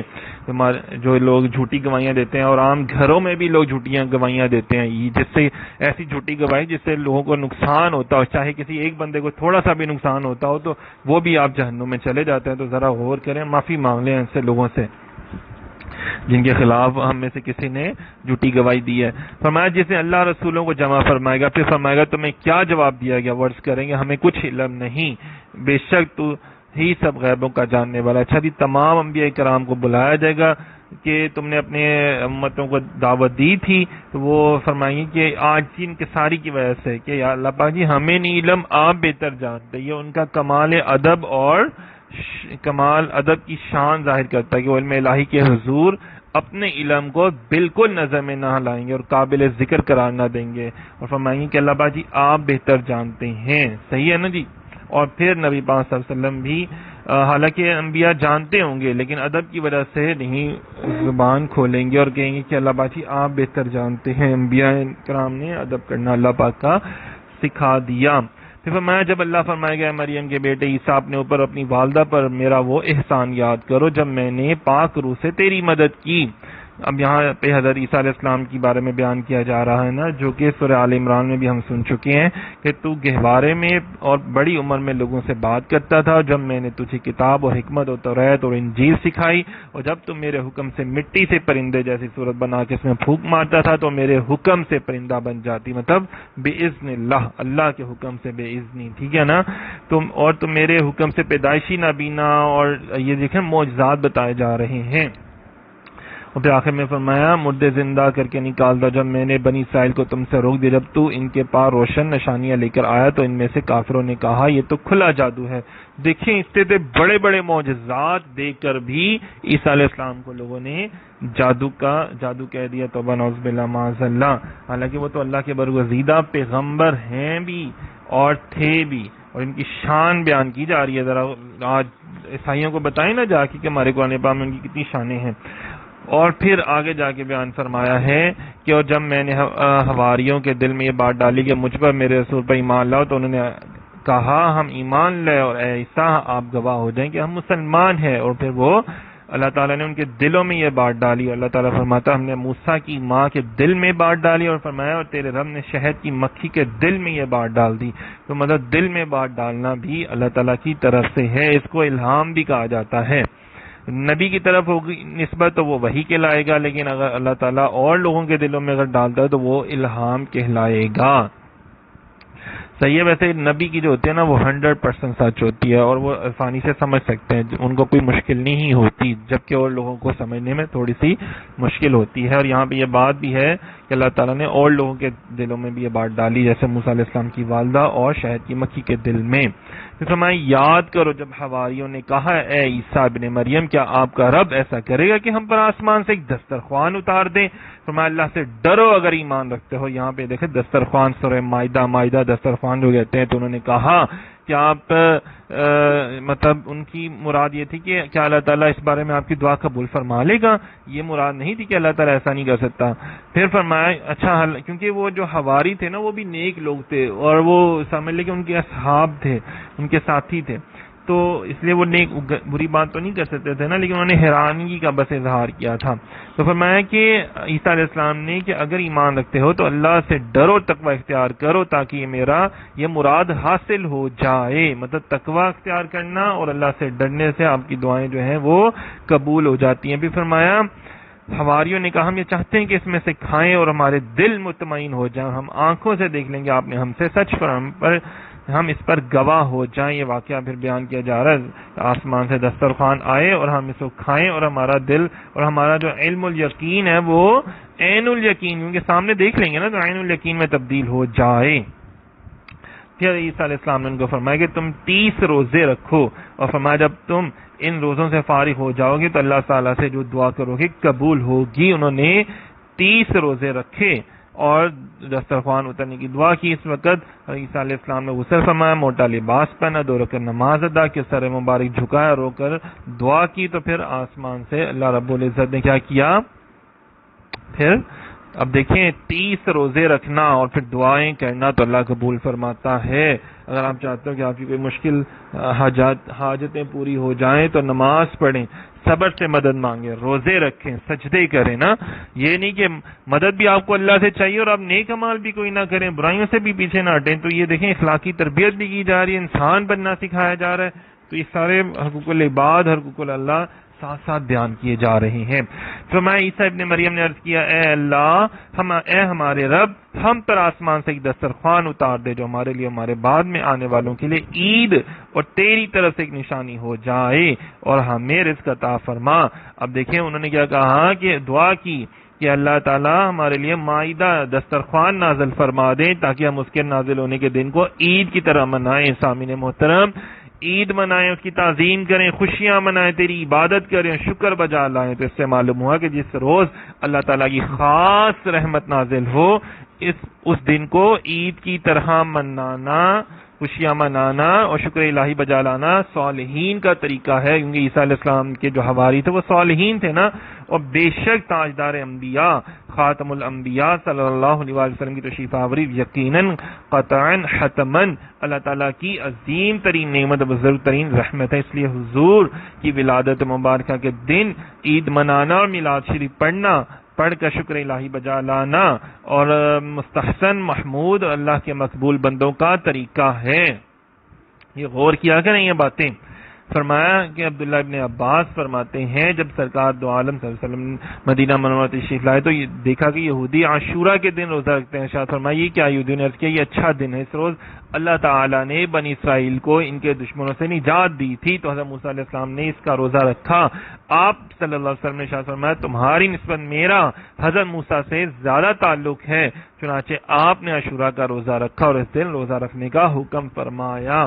اب اندازہ کریں کتنی بڑی بات ہے کہ آج میں نے تمہارا دین، پھر آگے آیت آ رہی ہے یہودی کی موجودگی میں یہ آیت پڑھی، آج میں نے تمہارا دین کامل کر دیا، تم پر اپنی نعمت پوری کر دی، تمہارے لیے اسلام کو دین پسند فرما دیا. فرمایا یہودی نے کہا کہ یہ ہمیں نازل ہوتی تو ہم اس کے لیے دین عید کا دن مناتے. عبداللہ بن عباس رضی اللہ عنہ فرماتے ہیں کہ یہ آیت ہماری 2 عیدوں کے دن میں اتری، یعنی جمعہ اور عرفہ کے دن اتری. ہمیں اس سے معلوم ہوا کہ جن تاریخوں میں اللہ کی نعمت ملے انہیں عید بنانا شرعاً جائز ہے. تو یہ میلاد شریف کے حوالے سے بے شمار اور بھی باتیں بیان کی جاتی ہیں تو وہ بھی آپ علماء سے سیکھ سکتے ہیں، سن سکتے ہیں. پھر فرمایا اللہ نے فرمایا بے شک میں وہ تم پر اتارتا ہوں، پھر اس کے بعد جو تم میں سے کفر کرے گا بے شک وہ کیا ہوگا، عذاب، بے شک میں اسے عذاب دوں گا کہ سارے جہان میں کسی کو نہ دوں گا. اللہ پاک فرماتے ہیں جو میں نے تمہیں دیا، جو نازل کیا، تم پھر بھی جو ہے وہ کرتے ہو. تو پھر اللہ تعالیٰ نے ان کے اوپر عذاب نازل کیا تھا کن لوگوں کے اوپر، بے شک سارے جہان میں کسی کو نہ. چنانچہ اللہ تعالیٰ نے آسمان سے دسترخوان نازل، اس کے بعد جنہوں نے ان میں سے کفر کیا تو وہ صورتیں مسخ کر کے خنزیر بنا دیے گئے اور 3 روز میں سب ہلاک ہو گئے. مطلب جو حواری تھے انہوں نے تو بات مانی، شکر ادا کیا، لیکن جو حواری نہیں تھے، جو مخالفین تھے، منافقین تھے ان کے امت میں بھی، تو ان کی پھر انہوں نے مخالفت کی، اس کو جادوگری کہا تو اللہ تعالیٰ نے ان کی صورتیں مسخ کر دیں. دیکھیں ہماری صورتیں مسخ کیوں نہیں ہوتی، ہمارے بھی یہاں بھی کتنے منافقین ہیں، کیوں نہیں ہوتی؟ کیونکہ حضور کے صدقے سے نہیں ہوتی. اللہ تعالیٰ فرماتا ہے محبوب جب تک آپ ان میں موجود ہیں ہم ان کو عذاب نہیں نازل کریں گے. تو یہ جو عذاب نہیں آتا ہمارے اوپر، یہ مشکلیں آتی ہیں. ذرا غور کریں، نبی پاک صلی اللہ علیہ وسلم کے اگر ہم امتی نہ ہوتے، حضور روحانی طور پہ بھی موجود نہ ہوتے تو پھر کیا ہوتا معاملہ، ہمارے معاملات تو سارے خراب ہو جاتے. اور پھر فرمایا، اور جب اللہ فرمائے گا مریم کے بیٹے عیسیٰ، کیا تم نے لوگوں سے کہا تھا کہ اللہ کے سوا مجھے اور میری ماں کو معبود بنا لو؟ تو وہ عرض کریں گے اللہ تو پاک ہے، میرے لیے ہرگز جائز نہیں کہ میں وہ بات کہوں جس کا مجھے حق نہیں، اگر میں نے ایسی بات کہی ہوتی تو مجھے ضرور معلوم ہوتی، تو جانتا ہے جو میرے دل میں ہے، میں نہیں جانتا جو تیرے علم میں ہے، بے شک تو ہی سب غیبوں کا خوب جاننے والا ہے۔ یہاں پہ دیکھیں نا عیسیٰ علیہ السلام کے بارے میں فرمایا جا رہا ہے کہ انہوں نے نہیں کہا تھا لوگوں کو کہ میں خدا ہوں، یہ لوگوں نے خود من گھڑت باتیں بنا لی، تو اس لیے پھر عیسیٰ علیہ السلام نے فرمایا کہ اللہ پاک آپ بہتر جانتے ہیں، میں نہیں جانتا، یہ سارا علم تو آپ کا ہے، آپ ہی سب غیبوں کے جاننے والے ہیں۔ تو یہ آپ کا پھر عیسیٰ علیہ السلام کا شان ادب دیکھیں نا کہ انہوں نے اپنے رب کے سامنے عاجزی انکساری کا بھی اظہار فرمایا، اللہ تعالیٰ نے بھی ان کی شان بیان فرما رہا ہے کہ اللہ تعالیٰ نے کتنی بڑی بات ہے نا، اور میں نے تو ان سے وہی کہا تھا جس کا تو نے مجھے حکم دیا تھا، اللہ کی عبادت کرو جو میرا بھی رب ہے تمہارا بھی رب ہے، یہ عیسیٰ علیہ السلام فرما رہے ہیں۔ دیکھیں نا آپ لوگ بتایا کریں مرزاؤں، یہ قادیانی جو ہیں ان کو، عیسائیوں کو بتایا کریں کہ یہ قرآن پاک کی آیات ہیں، 116 نمبر آیتیں، 117 نمبر آیتیں، یہ ان میں بیان کی جا رہی ہے عیسیٰ علیہ السلام کی شان، کہ وہ اپنے آپ کو کیا کہتے تھے کہ میں تو اللہ کا بندہ ہوں بھائی، میں اللہ کا نبی ہوں، میں کوئی خدا نہیں ہوں جو تم جھوٹ مارتے ہو ساری کی ساری باتیں، اور وہ اللہ تعالیٰ سے بھی کہہ رہے ہیں کہ اللہ تعالیٰ میں نے نہیں ان کو کہا تھا۔ صحیح ہے، یہ سارے جھوٹ مارتے ہیں یہ لوگ، بہت ہی زیادہ غلط باتیں کرتے ہیں۔ پھر فرمایا اگر تو انہیں عذاب دے تو وہ تیرے بندے ہیں، اگر تو انہیں بخش دے تو بے شک تو ہی غلبہ پانے والا۔ انہوں نے فرمایا کہ حضرت عیسیٰ علیہ السلام کو معلوم ہوگا کہ قوم میں بعض لوگ کفر پر مؤثر رہے، بعض شرف ایمان سے مشرف ہے، اس لیے آپ علیہ الصلوۃ والسلام اللہ تعالیٰ کی بارگاہ میں عرض کر رہے ہیں کہ ان میں سے جو کفر پر قائم رہے ان پر تو عذاب فرما دے، فرمائے تو بالکل حق اور بجا اور عدل و انصاف ہے، کیونکہ انہوں نے حجت تمام ہونے کے بعد کفر اختیار کیا اور ایمان لائے، جو ایمان لائے انہیں تو بخشے تو تیرا فضل و کرم اور تیرا ہر کام حکمت ہے۔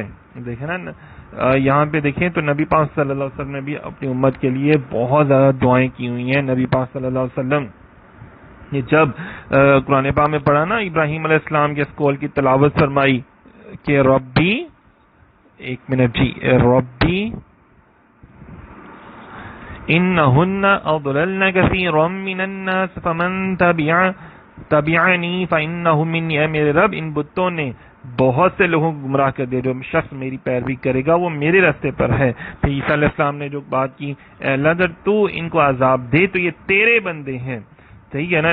تب نبی پاک صلی اللہ علیہ وسلم دستے دعا بلند کر دیا، روتے ہوئے عرض کرنے کی لگے اے اللہ میری امت۔ اللہ تعالیٰ نے فرمایا جبرائیل محمد کے پاس جاؤ اور ان سے معلوم کرو، حالانکہ اللہ تعالیٰ تو خوب جانتا ہے کہ ان پہ اس قدر گریہ اور تاری کیوں ہے۔ نبی پاک صلی اللہ علیہ وسلم کی خدمت میں حضرت جبرائیل امین حاضر ہوئے، عرض کیا یا رسول اللہ، اللہ تعالیٰ نے پوچھا کہ آپ کیوں رو رہے ہیں، حالانکہ اللہ تعالیٰ بہتر جانتا ہے نا۔ تو اللہ تعالیٰ نے جبرائیل سے فرمایا جبرائیل محمد کے پاس جاؤ، ان سے کہو کہ آپ کی امت کی بخشش۔ نبی پاک صلی اللہ علیہ وسلم نے فرمایا نا کہ میں تو اس لیے رو رہا ہوں کہ میری امت کی بھی تو بہت زیادہ گناہ گار ہے نا، تو فرمایا کہ جبرائیل محمد کے پاس جاؤ اور ان سے کہو کہ آپ کی امت کی بخشش کے معاملے میں ہم آپ کو راضی کر دیں گے اور آپ کو رنجیدہ نہیں کریں گے۔ سامعین محترم دیکھیں دوسری امتوں پر جب عذاب کی آیتیں نازل ہو رہی تھیں اور انبیاء اپنی امتوں کے لیے سختی کے لیے بات کر رہے تھے، تو وہاں پہ نبی پاک صلی اللہ علیہ وسلم میرے اور آپ کے ہم سب کے لیے نرمی اور محبت اور مغفرت کی بات کر رہے ہیں، دعائیں مانگ رہے ہیں۔ تو ہمیں بھی ایسے نبی پاک صلی اللہ علیہ وسلم ایسے نبی کی عزت احترام کرنی چاہیے، اوصاف حمیدہ پر عمل کرنا چاہیے، بیان کرنا چاہیے، لوگوں کو حضور کی شان اور زیادہ سے زیادہ درود و سلام پیش کرتے رہنا چاہیے، اور اللہ تعالیٰ کا جبرائیل امین کو نبی پاک صلی اللہ علیہ وسلم کی بارگاہ میں بھیجنا یا آپ صلی اللہ علیہ وسلم کی عظمت اور شرف کو ظاہر فرماتا ہے۔ صحیح ہے نا جی۔ فرمایا پھر آگے چلتے ہیں جی۔ اے اللہ نے فرمایا یہ قیامت وہ دن ہے جس میں سچوں کو ان کا سچ نفع دے گا، ان کے لیے باغ ہے جن کے نیچے نہریں ہیں، سچائی کی برکت بیان کی جا رہی ہے نا، جو سچ بولنے والے ہیں اللہ پاک ان کو بہت کچھ پھر عطائیں بھی کرے گا۔ آسمان اور زمین میں جو کچھ میں ہے سب کی سلطنت اللہ ہی کے لیے، مطلب دیکھیں اللہ تعالیٰ کے لیے کوئی ایسی شے نہیں ہے جو ناممکن ہو، اللہ تعالیٰ ہر چیز عطا فرما سکتا ہے۔ یہاں پہ جی سورہ مائدہ ختم ہوئی، اختتام ہوا، آگے سورہ الانعام شروع ہو رہی ہے۔ سورہ انعام جو ہے یہ ساری کی ساری کہا جاتا ہے کہ مکہ مکرمہ میں نازل ہوئی۔ سورہ انعام کا مطلب ہے مویشی، تو اس سورت کا نام انعام اس نام نسبت سے رکھا گیا کہ اس کی کچھ آیتوں میں مشرکین کا رد کیا گیا ہے جو اپنے مویشیوں میں بتوں کو حصہ دار ٹھہراتے تھے، خود ہی چند جانوروں کو اپنے لیے حلال اور چند جانوروں کو اپنے لیے حرام سمجھنے لگتے تھے۔ سورہ انعام کی فضیلت کیا ہے کہ نبی پاک صلی اللہ علیہ وسلم نے فرمایا کہ جب یہ سورہ نازل ہوئی تو بلند آواز سے تسبیح کرتی ہوئی فرشتوں کی ایک جماعت اس کے ساتھ نازل ہوئی، جس سے زمین و آسمان کے کنارے بھر گئے، زمین ان فرشتوں کی وجہ سے ہلنے لگی، اور رسول اللہ صلی اللہ علیہ وسلم نے 3 مرتبہ سبحان ربی العظیم فرمایا۔ اچھا جی، سورہ انعام کے شروع میں اللہ تعالیٰ نے فرمایا تمام تعریفیں اللہ کے لیے ہیں جس نے آسمان اور زمین پیدا کی اور اندھیروں اور نور کو پیدا کیا، پھر بھی کافر لوگ اپنے رب کے برابر ٹھہراتے ہیں۔ یہاں پر بیان کی جا رہی ہے کہ حمد ہے، الحمدللہ کہیں، اللہ تعالیٰ کی حمد کی تعلیم فرمائی جا رہی ہے کہ بہت سے عجائبات عبرت اور منافع۔ حضرت کعب احبار نے فرمایا کہ توریت میں سب سے پہلے یہی آیت نازل ہوئی تھی اللہ کی شان والی۔ اور اندھیروں اور نور کو بھی کس نے پیدا کیا؟ اللہ تعالیٰ نے ہی پیدا کیا، چاہے وہ علم ہو، چاہے جہالت ہو، چاہے رات ہو، چاہے اندھیرا ہو، ہر چیز کو اللہ تعالیٰ نے پیدا فرمایا۔ لیکن ایک اس میں دیکھیں نا، ایک بات یہ ہے کہ ہر اچھی بری چیز کو پیدا فرمانے والا بے شک اللہ، لیکن برا کام کرنے، تقدیر کی طرف نسبت کرنا اور مشیت الہی کے حوالے کرنا بری بات ہے کہ یہ نہیں برا بھی اللہ نے کیا، نہیں، ادب یہ ہے کہ ہر برائی کو اپنی طرف منسوب کریں اور ہر اچھائی کو اللہ تعالیٰ کی طرف منسوب کریں۔ تکلیف آ گئی تو اللہ نے دی، ٹھیک ہو گئے تو جی ہم خود ہی محنت کی تو ٹھیک ہو گئے، تو یہ بھی غلط بات ہے۔ اور پھر فرمایا شرک سے بھی بچتے رہیں، اللہ کے علاوہ کسی اور ذات کو خدا مت مانے۔ پھر فرمایا وہی ہے جس نے تمہیں مٹی سے پیدا کیا، پھر ایک مدت کا فیصلہ فرمایا، ایک مقررہ مدت اسی کے پاس ہے، پھر تم لوگ شک کرتے ہو۔ فرمایا اللہ تعالیٰ وہ پاک ذات ہے جس نے تمہیں مٹی سے پیدا کیا، اور انسان کی تخلیق جو ہے نا اس کے بارے میں بتایا جا رہا ہے، اور وہی اللہ آسمانوں میں اور زمین میں لائق عبادت ہے، وہ تمہاری ہر پوشیدہ اور ظاہر بات کو جانتا ہے، وہ تمہارے سب کام جانتا ہے۔ فرمایا اور وہی آسمان والوں کا معبود ہے، زمین والوں کا معبود ہے، تمہاری ظاہری باطنی ہر بات کو اللہ تعالیٰ جانتا ہے، پہچانتا ہے۔ اللہ تعالیٰ کی حمد و ثنا اور شان جو ہے نا وہ بیان کی جا رہی ہے۔ فرمایا ان کے پاس ان کے رب کی نشانیوں میں سے کوئی بھی نشانی نہیں آتی مگر یہ اس سے منہ پھیر لیتے ہیں۔ کفار مکہ کی بات کی جا رہی ہے کہ جناب ان کو ہر چیز دکھائی جاتی ہے، بتائی جاتی ہے، نبی پاک صلی اللہ علیہ وسلم کے معجزات بھی تو اللہ کی نشانیاں ہیں نا، ساری بتائی جاتی ہیں لیکن پھر بھی منہ پھیر لیتے ہیں، تو یہ بہت غلط ہے۔ پھر فرمایا تو بے شک انہوں نے حق کو جھٹلایا جب ان کے پاس آیا، تو ان قریب ان کے پاس ایسی خبریں آنے والی ہیں جس کا یہ مذاق اڑاتے تھے۔ مطلب نبی پاک صلی اللہ علیہ وسلم کے جو معجزات، قرآن پاک کی آیات جب کفار مکہ کے سامنے آتے تو وہ اس کو جھٹلاتے تھے، اور جو ہنسی مذاق اڑاتے تھے تو پھر ان کے اوپر عذاب بھی نازل ہونے والا ہے۔ یہ جو آج بھی لوگ ہنسی مذاق اڑاتے ہیں، دین کی باتوں کا غور کریں ذرا، یہ کہیں کفار کے اوپر تو نہیں چل رہے۔ فرمایا کیا انہوں نے نہیں دیکھا کہ ہم نے ان سے پہلی قوم کتنی قوموں کو ہلاک کر دیا، ہم نے زمین میں وہ قوت و طاقت عطا فرمائی جو تمہیں نہیں دی، اور ہم نے ان پر موسلا دھار بارش بھیجی اور ان کے نیچے نہریں بہا دیں، پھر ان کے گناہوں کی وجہ سے انہیں ہلاک کر دیا اور اس کے بعد دوسری قومیں پیدا کر دیا۔ اللہ پاک فرماتے ہیں کیا تم نے نہیں دیکھا کہ ہم نے پہلے کتنی قومیں آئی تھیں ان کو ہلاک کر دیا؟ کیوں کہ اللہ تعالیٰ فرماتا ہے ہم نے ان کو بڑا ہی کچھ عطا فرمایا تھا، بڑی نعمتیں دی تھیں، لیکن انہوں نے ناشکری کی، انہوں نے بڑے بڑے محلات بنا دیے، بڑی بڑی کھیتیاں اگائیں، بڑے کچھ انہوں نے عمارتیں بنائی، بڑا کچھ کیا، لیکن جب نافرمانی کی تو اللہ نے ان سب کو ہلاک کر دیا۔ تو آپ لوگ بھی ذرا غور کریں نا، سابقہ امتوں کے حالات بتائے جا رہے ہیں تاکہ آپ عبرت حاصل کریں، خواب غفلت سے بیدار ہو جائیں۔ اور فرمایا کفار کی دنیاوی جو ترقی ہے نا بارگاہ الہی میں مقبولیت کی دلیل نہیں ہو سکتی۔ اگر آج جو بڑے بڑے جو کچھ ممالک ہیں جن کو ہم ترقی یافتہ کہتے ہیں، ان کی ظاہری طور پر جو سائنسی ان کی مہارت یا سہولیات کی کثرت یا ایجادات کی بہتات یا مال و دولت کی فراوانی دیکھ کر ہم یہ نہیں کہہ سکتے کہ وہ اللہ تعالیٰ کے بڑے مقبول بندے ہیں، یعنی بڑے نیک بندے ہیں، اور ہم پھر مسلمانوں کو برا کہنا شروع کریں اور جی مسلمانوں نے کیا کیا. تو فرمایا کفار کی دنیاوی کامیابی مقبولیت کی نہیں بلکہ مہلت ہے، مہلت کی دلیل ہے. اللہ تعالیٰ کا قانون یہ ہے کہ وہ کافروں کی جلد پکڑ نہیں فرماتا بلکہ انہیں مہلت دیتا ہے اور آسائشیں عطا فرماتا ہے، پھر انہیں اپنے عذاب میں مبتلا کر دیتا ہے. تو آج کے جو نام نہاد دانشور مسلمانوں کو یورپ کی اندھی تقلید کا نہ ہی فرمائیں تو بہتر ہے، اور اپنی قانونی سوچیں جو ہیں وہ اپنے پاس رکھا کریں. پھر فرمایا اگر ہم کاغذ پہ کچھ لکھا ہوا آپ پر اتار دیتے پھر یہ اسے چھو لیتے تب بھی کافر کہہ دیتے کہ یہ تو کھلا جادو ہے. مطلب فرمایا کہ اگر ہم آپ کے سامنے ہر چیز ان کو اتارتے ہوئے دکھا دیتے پھر بھی انہوں نے یہی کہنا تھا. تو یہ تو ہے انکار کرنے والے لوگ ہیں نا. چاند کو 2 ٹکڑے ہوتا دیکھ کر بھی وہ لوگ ایمان نہیں لائے، تو پھر یہاں سے ان کی سوچ کا اندازہ کر لیں. پھر فرمایا اور کافروں نے کہا، اب یہ دیکھیں یہ کچھ آیات ہیں جو کافروں کے والے سے اس میں بیان کی جا رہی ہیں. اللہ تعالیٰ کی حمد و ثنا بیان کرنے کے بعد کافروں کی اور نافرمانیوں کا تذکرہ کیا جا رہا ہے کہ ان پر آسمان سے کوئی فرشتہ کیوں نہ اتار دیا گیا، حالانکہ اگر ہم کوئی فرشتہ اتارتے تو فیصلہ کر دیا جاتا، پھر انہیں مہلت نہ دی جاتی. اچھا جی یہاں پہ بات کی جا رہی ہے، انہوں نے کہا جی کوئی فرشتہ کیوں نہیں آتا اور ہمیں نظر کیوں نہیں آتا. تو اللہ تعالیٰ نے فرمایا کہ فرشتے جب نازل ہوتے ہیں نا اور لوگوں کو دکھائے جاتے ہیں تو اس کے بعد پھر کیا ہوتا ہے پکڑ ہوتی ہے، پھر وہ ان کو پھر مہلت نہیں ملتی، پھر وہ صرف عذاب کے لیے آتے ہیں. تو ان کو چاہیے کہ اس طرح کی مطالبات نہ کیا کریں، ورنہ تو اگر فرشتے نازل ہوتے انہوں نے دیکھے تو وہ پھر جو ہے وہ بس پھر حجت جب تمام ہو جاتی ہے نا تب بھی آتے ہیں، پھر مہلت نہیں دی جاتی، توبہ بھی قبول نہیں ہوتی، پھر خالی صرف عذاب ہی آتا ہے. فرمایا اگر ہم نبی کو فرشتہ بنا دیتے تو بھی سے مرد ہی بناتے، ان پر وہی شبہ ڈال دیتے جس میں اب پڑھتے ہیں. اور حبیب بے شک تم سے پہلے رسولوں کے ساتھ مذاق کیا گیا، تو وہ جو ان میں سے رسولوں کا مذاق اڑاتے تھے ان پر ان کا مذاق ہی اتر آیا. اچھا جی یہاں بھی یہ فرمایا گیا ہے کہ اگر ہم نبی فرشتوں کو بھیجتے تو ان کو بھی آدمی کی صورت میں بھیجتے تاکہ لوگ ان کو دیکھنا کلام کرنا ان کے لیے آسان ہوتا. لیکن اگر ہم بھیج دیتے تو لوگوں نے کہنا تھا یہ جو فرشتے ہیں ان کو کیا پتا ہے انسانی معاملات کیا ہوتے ہیں، تو اس لیے ہم نے آپ کو ہی رسول بنا کر بھیجا. لیکن اے محبوب دیکھیں کہ یہ آپ سے پہلے بھی آپ بہت رنجیدہ ہوتے ہیں نا، جب آپ غم پریشانی میں مبتلا ہو جاتے ہیں کیونکہ یہ جب مذاق اڑاتے ہیں. تو محبوب آپ سے پہلے بھی انبیاء کرام کا انہوں نے مذاق اڑایا تھا تو پھر ان کا انجام بڑا ہی بھیانک ہوا تھا. تو اللہ پاک اپنے محبوب کی تسلی و تسکین کی فرما رہے ہیں محبوب آپ رنجیدہ نہ ہوا کریں، اور بلکہ یہ جو نافرمان ہے تو ان کے ساتھ بڑا برا ہونا ہے. تو نبی پاک صلی اللہ علیہ وسلم کا جو مذاق اڑانے والے کچھ لوگ تھے سامعین محترم، 5 لوگ تھے، ولید بن مغیرہ، حارث بن قیس، عاص بن وائل اور اسود بن مطلب، اسود بن عبد یغوث.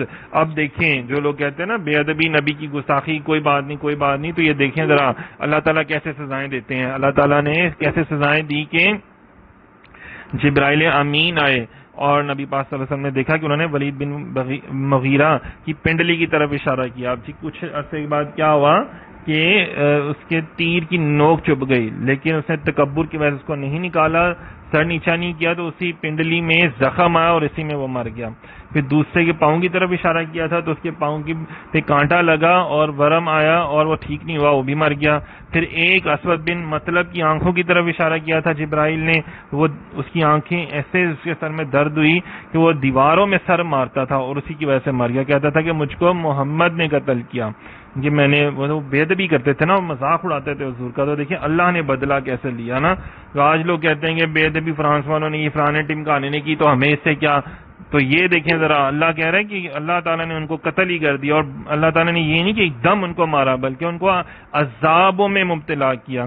پھر ایک بندہ کو لو لگی اور اس کا منہ اس قدر کالا ہو گیا کہ گھر والوں نے نہ پہچانا اور نکال دیا، وہ اس حال میں مر گیا. اور حارث بن قیس جو تھا اس کی ناک سے خون اور پیپ جاری ہوا اور وہ اسی میں ہلاک ہو گیا. جن جن لوگوں نے انبیاء اکرام اور خاص کر نبی پاک صلی اللہ علیہ وسلم کی بے ادبی کی ان کے اوپر عذاب نازل ہوتے رہے ہیں. پھر فرمایا تم فرما دو زمین میں سیر کرو پھر دیکھو کہ جھٹلانے والوں کو کیسا انجام ہوا. پھر اللہ تعالیٰ فرما رہے ہیں محبوب آپ ان سے فرما دیں کہ ایسی جگہوں پر جائیں جہاں پہ دوسرے انبیاء کرام کی قوموں کے اوپر عذاب نازل ہوا تو تمہیں اس سے بڑا وہ ہوگا، عبرت حاصل ہوگی. سامعین محترم سے بھی بات پتہ چل رہی ہے کہ اگر ایسی جگہوں پہ جائیں گے جہاں پہ عذاب نازل ہوا، جیسے قوم عاد، قوم سمود، مدائن، اس طرح، اور تو وہاں پر اگر آپ کو وہ پیدا ہوتا ہے نا رغبت، خوف الہی پیدا ہوتا ہے، تو اسی طرح اگر ہم بزرگوں کے آستانوں میں جائیں گے جہاں پہ اللہ کی رحمتیں ہوتی ہیں، تو وہاں پہ سفر کرنا سے کیا ہوگا، ہمیں فائدہ ہوگا۔ تو سفر کرنے کے لیے اکثر لوگ کہتے ہیں جس طرح مسجد حرام میں جائیں یا رسول اللہ صلی اللہ علیہ وسلم کی مسجد میں یا مسجد اقصیٰ، اس کے علاوہ کہیں نہ جائیں، بس اسی کے سفر کے لیے بیان کیا گیا ہے۔ تو ان کو ذرا یہ غور کریں۔ تو پھر جہاد میں جانے کے لیے جو احادیث ہیں، علم حاصل کرنے کے لیے جانے کے لیے جو احادیث ہیں، تبلیغ دین کے لیے، تجارت کے لیے، اس کے حلال کمانے کے لیے، تو وہ کہاں پہ جائیں گی پھر؟ تو اسی طرح اللہ تعالیٰ کے محبوب بندوں کے مزارات پر جانا ممنوع حرام نہیں بلکہ جائز اور مستحسن ہے۔ فرمایا کہ زمین میں سیر کرو، سیر یہ نہیں کہ انجوائمنٹ کے لیے بلکہ ہدایت پانے کے لیے اور خوف الہی کے لیے اور اللہ تعالیٰ کی شانوں کو دیکھنے کے لیے۔ پھر فرمایا تم فرماؤ کس کا ہے جو کچھ آسمان اور زمین میں، صحیح ہے نا جی، ہر چیز تو اللہ تعالیٰ کی ہے، اللہ تعالیٰ کی رحمتوں کے بارے میں بتایا جا رہا ہے، سب کچھ اسی کا ہے جو رات اور دن میں بستا ہے اور وہی سننے والا جاننے والا ہے۔ پھر اللہ تعالیٰ کی کچھ آیات ہیں، اس کے اندر اللہ تعالیٰ کی شان جو ہے وہ بیان کی جا رہی ہے اور عذاب کے حوالے سے ذکر کیا جا رہا ہے، اور اگر اللہ تجھے کوئی برائی پہنچائے تو اس کے سوائے اس برائی کو کوئی دور کرنے والا نہیں، صرف اللہ ہی ہے جو آپ کے اندر سے برائیاں دور کر سکتا ہے، اور اللہ تعالیٰ آپ کو اچھائیاں عطا فرما سکتا ہے۔ فرمایا سب سے بڑی گواہی کس کی ہے؟ فرما دو کہ میرے اور تمہارے درمیان اللہ ہی گواہ ہے، تاکہ میں اس کے ذریعے تمہیں جن کو یہ پہنچے انہیں ڈراؤں۔ تو یہ بھی فرمایا جا رہا ہے، گواہی کے حوالے سے پھر بات کی جا رہی ہے۔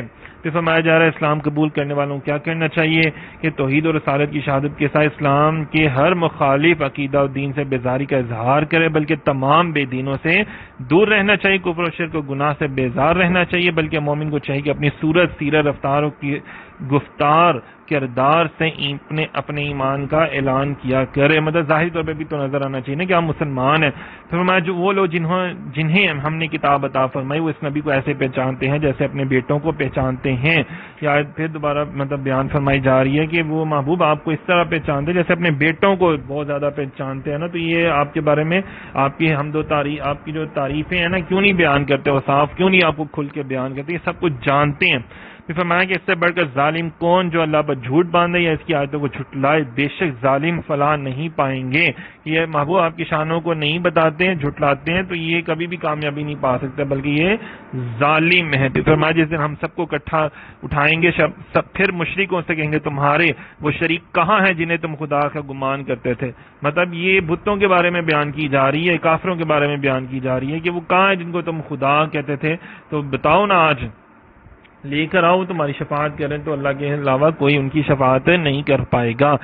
پھر فرمایا ان میں سے کوئی وہ ہے جو تمہاری طرف کان لگا کر سنتا ہے، ہم نے ان کے دلوں پر غلاف کر دیں کہ اس کو نہ سمجھیں، ان کے کانوں میں بوجھ ڈال دیا ہے۔ مطلب دیکھیں یہ بھی اللہ تعالیٰ کا ایک عذاب ہے کہ ان کو اچھی باتیں سمجھ میں نہ آئیں اور برائی کی طرف ہی لگے رہیں نا، یہ بھی عذاب ہوتا ہے، یہ بہت بڑا۔ اور پھر فرمایا وہ دوسروں کو اس سے روکتے ہیں، خود اس سے دور بھاگتے ہیں اور وہ اپنے آپ ہی کو ہلاکت میں ڈالتے ہیں۔ انہیں شعور نہیں ہے، محبوب انہیں شعور ہی نہیں ہے، ورنہ تو جو آپ لے کر آئے اس سے بڑا کائنات میں کچھ نہیں ہے۔ یہ ان کو شعور نہیں ہے کہ وہ لوگوں کو روکتے ہیں نا آپ کی طرف آنے میں، اچھا اعمال کرنے میں۔ اور پھر فرمایا اگر آپ دیکھیں جب انہیں آگ پر کھڑا کیا جائے گا پھر یہ کہیں گے کاش کہ ہمیں واپس بھیج دیا جائے اور ہم اپنی رب کی آیتیں نہ جھٹلائیں۔ عذاب کا ذکر کیا جا رہا ہے، پھر کہیں گے نا ہاں کاش کاش ہم ادھر جائیں اور کاش دوبارہ سے ہمارے اوپر کرم ہو جائے، تو ایسا ناممکن ہے جناب، پھر دوبارہ کرم نہیں ہونا جب عذاب آ گیا۔ اور پھر کہیں گے کہ کاش ہمیں دنیاوی زندگی دوبارہ عطا کی جائے اور ہم پھر اللہ تعالیٰ کی بارگاہ میں سجدہ ریز ہوں جا کر، اور لیکن اب تو پھر تو عذاب آ گیا نا، اب کیا معاملہ ہوا؟ پھر آگے فرمایا جا رہا ہے دنیا کی زندگی صرف کھیل کود ہے، اور بے شک لعب و لہو کہا گیا، اور بے شک آخرت والا گھر ڈرنے والوں کے لیے بہتر ہے۔ تو کیا تم سمجھتے نہیں؟ فرمایا دنیا کی زندگی تو بس خواہشات، اگر دنیا کی زندگی وہ ہے جو نفس کی خواہشات میں گزر جائے اور جو زندگی آخرت کے لیے توشہ جمع کرنے میں صرف ہو جائے، وہ دنیا میں زندگی ہے، زندگی تو ہے مگر دنیا کی زندگی نہیں۔ لہٰذا انبیاء صالحین کی زندگی دنیا کی نہیں بلکہ دین کی زندگی ہے، اور غافل اور عاقل کی زندگیوں میں بڑا فرق ہے۔ صحیح ہے نا، عقل مند لوگوں کے لیے بات کی جا رہی ہے، صحیح ہے۔ اور پھر آگے فرمایا جا رہا ہم جانتے ہیں ان کی باتیں تمہیں رنجیدہ کرتی ہیں تو بے شک یہ تمہیں نہیں جھٹلاتے. یہ عیسائیوں اور یہودیوں اور مشرکین کے بارے میں کہا جا رہا ہے محبوب یہ آپ کی شانوں کو جانتے ہیں لیکن جان بوجھ کر بھی جھوٹ بولتے ہیں اور آپ کو اس کی وجہ سے دکھ ہوتا ہے. تو ہم جانتے ہیں آپ بس غور کریں یہ حسد کی بنیاد کی وجہ سے ایسے کرتے ہیں اور لالچ اور خود غرضی ان کو روکتی ہے بس. پھر فرمایا اور آپ سے پہلے رسولوں کو بھی انہوں نے جھٹلایا تھا تو انہوں نے جھٹلائے جانے تکلیف دیے جانے پر صبر کیا یہاں تک ان کے پاس ہماری مدد آ گئی اور کوئی اللہ کی باتوں کو بدلنے والا نہیں ہو. بے شک تمہارے پاس رسولوں کی خبریں آ چکی ہیں. مطلب یہ ان آیات میں بتایا جا رہا ہے کہ آپ سے پہلے بھی ان لوگوں نے ان کے ساتھ کیا, انہوں نے انبیاء کرام کے ساتھ کیا تو ان کو پھر بڑا برا عذاب نازل ہوا. اور کہا ان پر ان کے رب کی طرف سے کوئی نشانی کیوں نہیں اترتی. تم فرما دو کہ بے شک اللہ کسی نشانی کے اتارنے پر قادر ہے لیکن اکثر لوگ بے علم ہیں. اکثر لوگ بے علم ہیں نا, یہ نشانیاں مانگتے ہیں لیکن پھر اس کے اوپر عمل ہی نہ کرتے.